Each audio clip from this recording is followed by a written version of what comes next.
welcome to Sports Opinion, the weekly sports talk show on Public Access TV, Channel 18. My name's Dirk Keller. Bud Supple's here. Earl Murphy's there, and we've got a very special guest. Jerry Strom is with us, the recently retired Jerry Strom. 33 years with the Iowa Athletic Department, with the basketball program, I should say. Director of Basketball Operations and Travel Director as well. Is that the... I took that on this year. Travel Coordinator. When John Street, right, legendary John Street, retired in January 1, and so he had done it for years. Is that a tough job? That is a tough job. I always had immense amount of respect for John. I have even greater amount of respect now. I believe that. We all know John well. He's been on the show with us before. Last summer he was here. And it is a lot of work to put all those travel plans together. And so I have to ask, now that you've retired, what are you going to do? Travel? You know what? I'm just taking it kind of day by day. But yeah, I'll do some traveling. Yeah. And my wife retires June 1 as a retired school teacher for like 38 years. And she teaches at Kate Wickham. And, you know, we'd always in the back of our mind had talked about retiring together.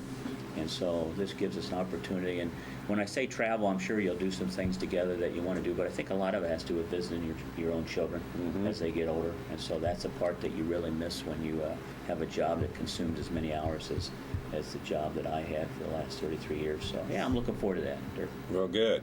And you know, she's 38 years in teaching. Yeah, long-time teacher. That's a heck of a commitment. Yep, that is. I feel more sorry for her than...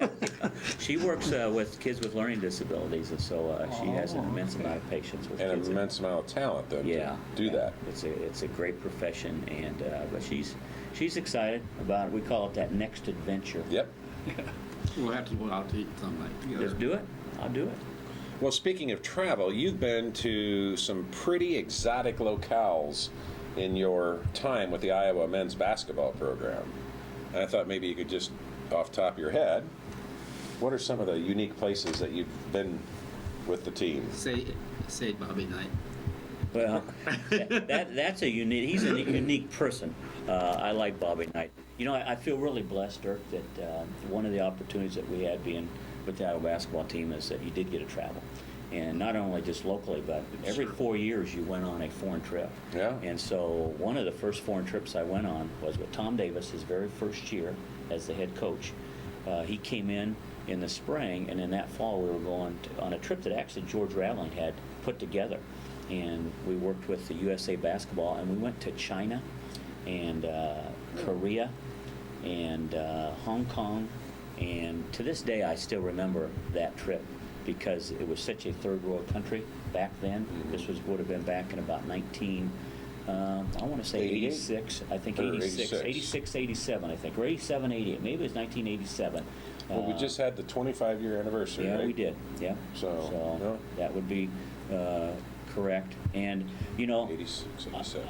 I look sometimes and I pinch myself because, you know, we were on the Great Wall of China and the dividing line, the DMZ zone, where you're standing there and the North Koreans got their guns loaded, and so you look at all the experiences. I don't know if I really appreciated it all at that time. Now I really do.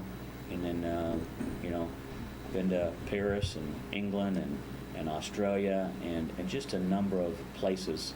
And so I've seen the world thanks to Iowa basketball, and you know, it's something that I won't regret. Where haven't you been that you'd like to go? Well, I think there's a number of places around the world. I'd like to go back. I have a little heritage in Norway. My grandfather came from Norway to this country, and I'd like to go to some of the Scandinavian countries. And I'd also like to, there are so many places just here in the United States that, you know, I think we take for granted that I haven't seen. I've traveled with the team, and actually we went to, you know, last year went down to Cancun, and we've been to Puerto Rico, played in the tournament down there, played a Maui Invitational 3 times, and so you've been to some nice places. The difficulty when you go to those places and you're busy, you get to see them, but you don't really get to do anything. And that's the only thing. You're there for a purpose. You're there to win games. You're there to get the team ready. You're there to you're on a mission. So when the fans are going out and doing all these things, you're never doing them. You just hear about them. So all the places I visit, I was actually there, but I never really got to do the things. And though maybe now I'd like to go to the Maui Invitational again as a fan, bet. and maybe take my son. And that's basketball at its best. And it's in a little Up close high and school. personal, Oh, yeah. it's a high school gym, and it's up on a mountain, and either side of this gymnasium where you go out, you just see the ocean all around you. And basketball's going on inside, Kansas versus North Carolina or something, and I always thought, high school gym, Yeah. Maui Invitational, what a What great- about the Alaska Shootout? You went there, didn't you? Yeah, I Tom went Davis' there. first year. Yeah, went there a couple times. Actually won it. I want to say, Dirk, in 19. Boy, my memory's gonna really slip now. I want to say we won it in 1988. We had a really good team back then.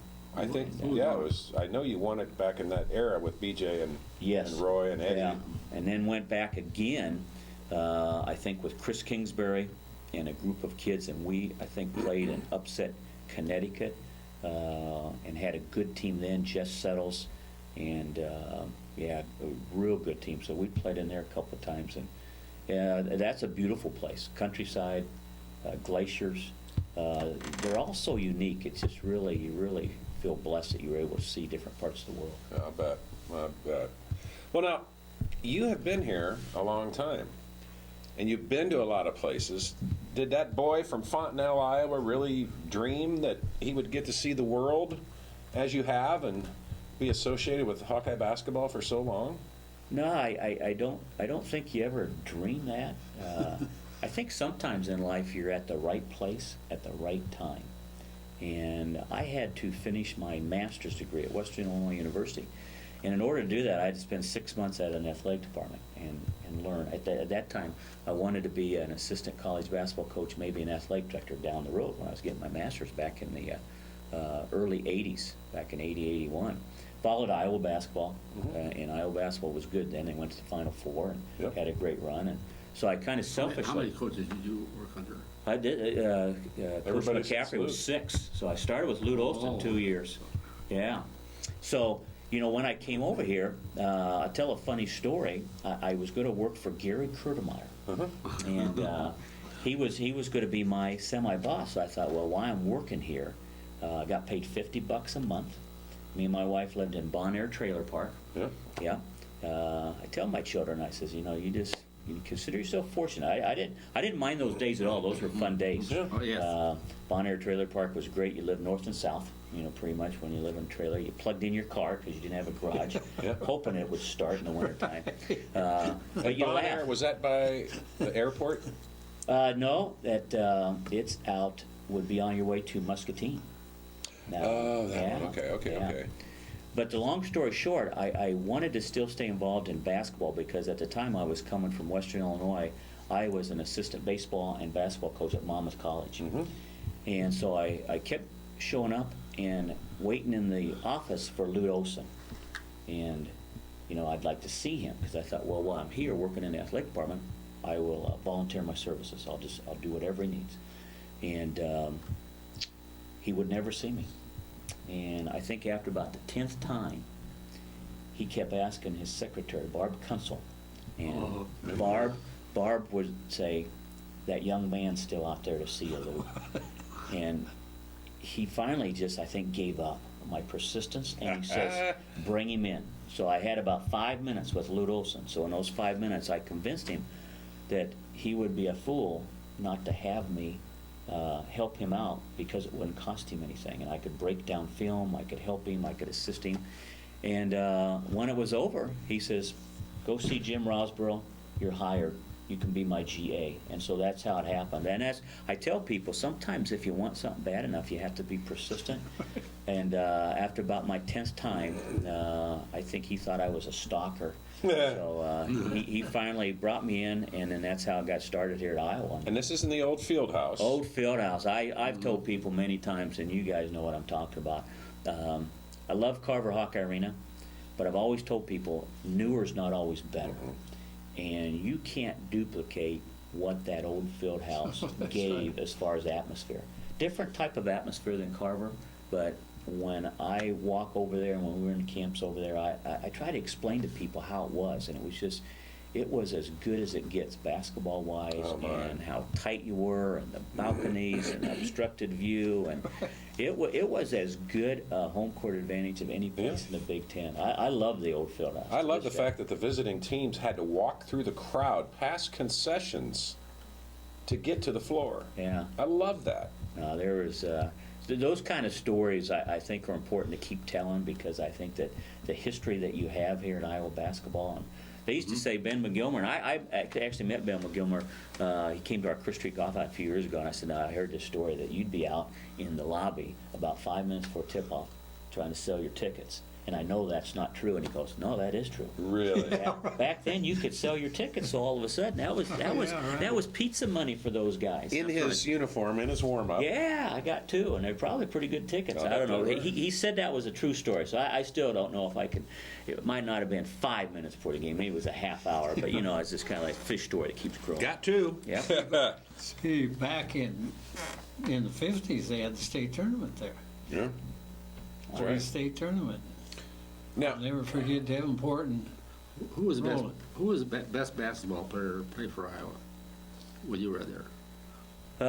Boy, that's a tough question. You guys go back a long time, but since I was there, I probably would say Roy Marble.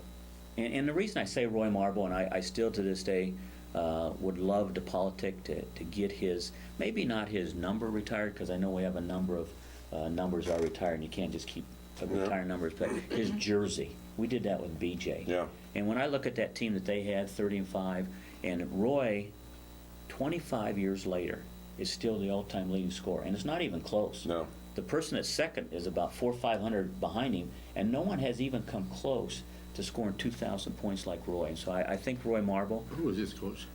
Tom Davis, Davis. yeah, Yeah. came in, and that group was sophomores: B.J. Armstrong, Roy Marble, Eddie Horton, Kevin Gamble, Brad Lohaus. He put it up enough.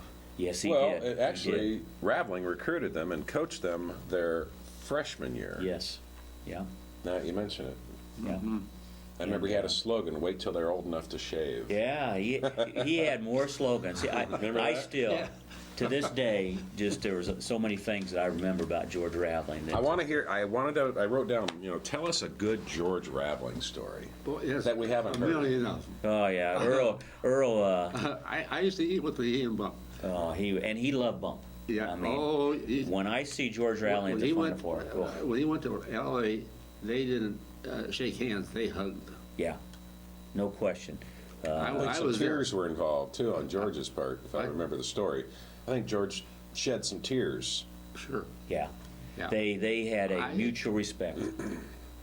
I ate with him because Bump said I ate with him a number of times, probably 5 or 6 times, and it was and Bump loosened up with George. Yeah. Yeah, He loosened up. George is pretty loose, loosey-goosey. It was beautiful. So, his mind was always working, always thinking about what he could do to make Iowa basketball better. Yeah. tell us something we don't know about George Raveling. Well, I think you probably know it all. If I had to write a book, he'd be 6 or 7 chapters at least. But he was just such a great person to be around. The best story that, and I keep remembering stories, but there was a graduate assistant coach named Bob Watson. And Bob was a great guy. He was a funny guy, great sense of humor. George loved him. And back then, we were playing Northwestern, and Bob, the day before, I went with him. Probably bought it at Bremer's. He had just got a brand new suede jacket. Suede was in. Lute used to wear suede, and then suede jackets were just like, that was the big thing. He finally bought himself, broke down, paid good money for a nice suede jacket. He was so proud of that thing. We're at Northwestern. We're losing. They've been our nemesis. I've seen more bad losses at Northwestern than you can of any team. But anyway,